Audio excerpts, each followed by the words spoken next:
It appears I have difficulty speaking. Devices with the power. Shut the power. Me.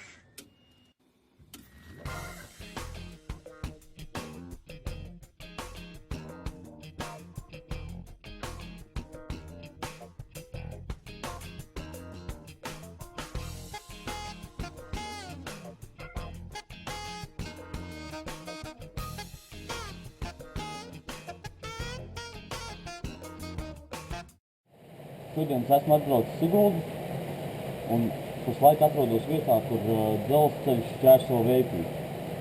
Kamēr citi atpūšās Pozitīvas festivālā, un tagad droši vien par cik 7 no rīta izguļ savu dzērumu, vai vienkārši guļ, vai tikmēr pastaigās pa gravu.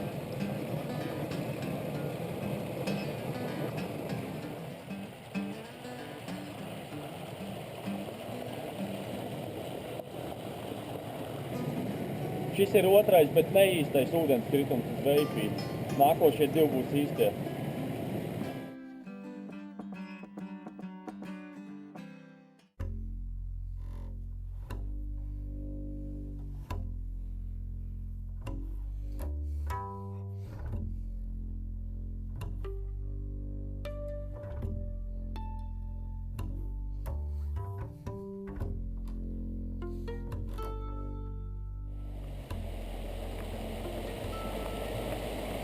Šis ir Veipītes augšējais ūdenskritums, viņš ir aptuveni pusmetra augstumā. Nu, nav liels platums, viņam ir kaut kādi 6 metri, bet tas arī atkarīgs no gadu laika. Pavasarī droši vien viņš ir vietni lielāks. Viņš varbūt arī pavasarī pie lieliem ūdeņiem nemaz neredz neko. Diemžēl šitam tas ūdens ir tik netīrs, viņš pilnīgi sniedz. Varbūt tā ir tikai vasarās, bet taču te droši vien arī cilvēki nāk viņus skatīties un cilvēku mēsli te vienkārši netrūk. Te viņi ir atliku likāni.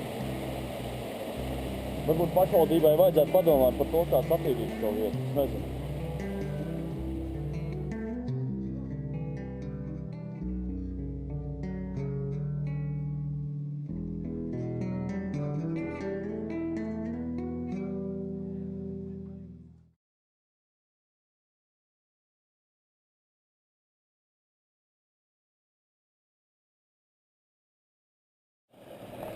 Lūk, ir arī otrs Veipītes ūdenskritums. Nu, liels viņš nav, maziņš. Viņš pavasarī noteikti, ka ir lielāks, jo reks tur vēl ir nikšs. Bet tagad ūdens ir maz, tad viņš tikai pa vienu pusīt iet. Gribētu jau lepoties ar katru mazu ūdenskritumu, bet kārtējais puj. Paskatieties, cik tie drāzes.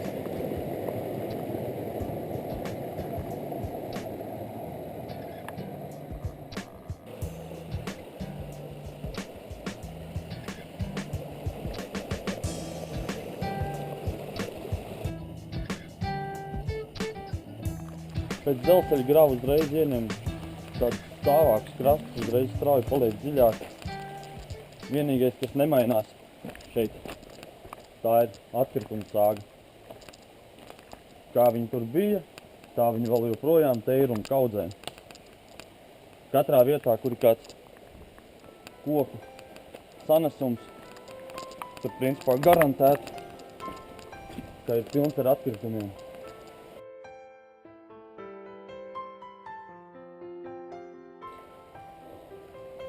Nu, vēl parunājot par to piesārņojumu, nav jau var nekāds baigais brīnums, ka te viņi tādi ir.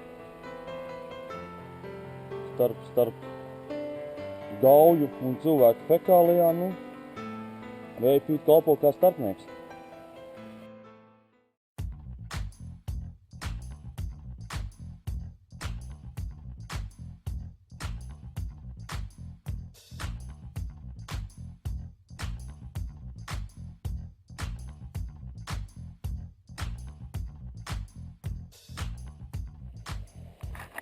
Vasaras mazūdens periodā šim staigāt ir diezgan viegli, tā kā pirms mēs to daram.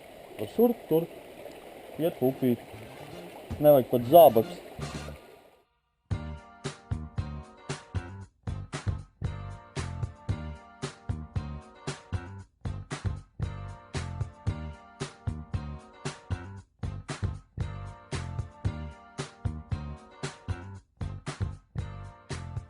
jāsaka godīgi, agrā pavasarī droši vien, vienalga kādā pavasarī, nu neiesaku pa šeien iet, jo te viss apakšā ir dolomīts, pa virs ir māls, un viss mitrums, kas ir, tas paliek mālā, un jau tagad vasarā, kad nosacīti ir sauss,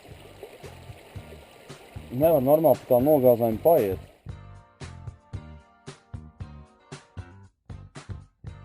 Ļoti interesanti. Tekā bociņš jau no augšas kaut kur. Viņš nekur nedabū iesūkties.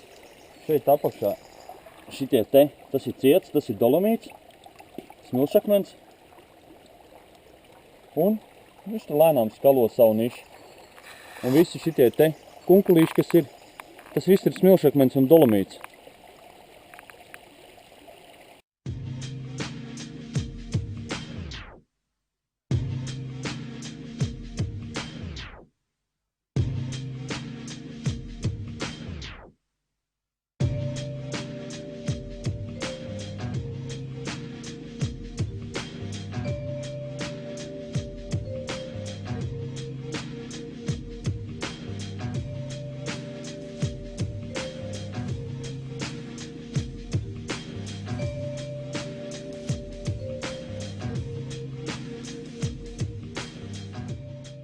Teiksim tā, ka šis ir, pirmais nopietnākais klimšakmens atsegums pie vējpils. Tik nopietni, viņš ir 5 metru augstumā kaut kur aptuveni, 1,20 m garumā.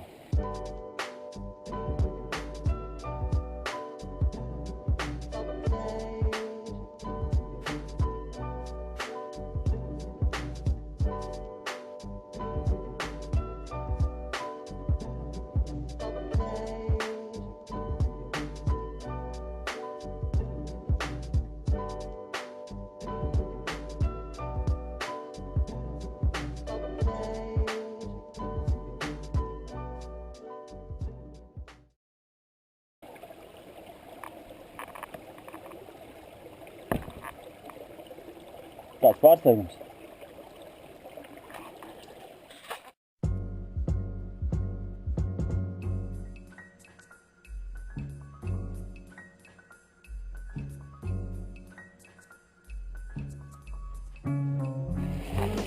Jā, tas ir vēl viens veids, kā šitiem var pārvietoties, staigājot pa kokiem, tur, kur viņu vairāk.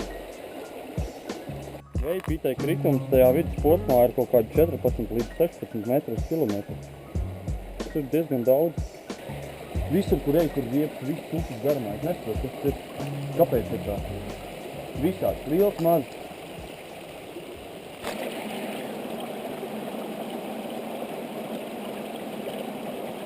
Šī tekā pa brīnumu nav.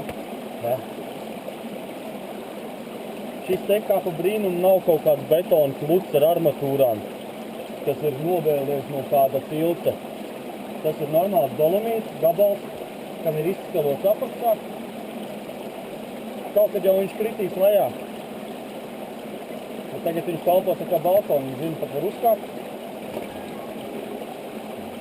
Viņš turās.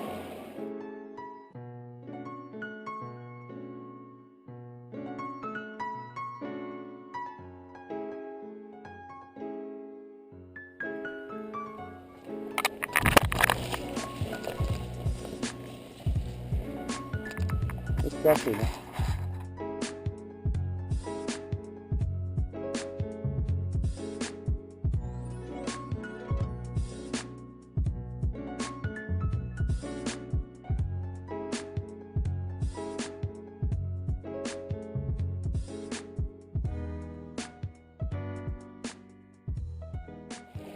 Ja jums ir slinkums galīgi vilkties to gabalu, ko es nonācu līdz šejienei, tad tepat augšā ir Siguldas retranslācijas tornis. Te varat mierīgi noiet lejā. Te ir smuki slinkuņi aptuveni 50 metru garumā. Sarkani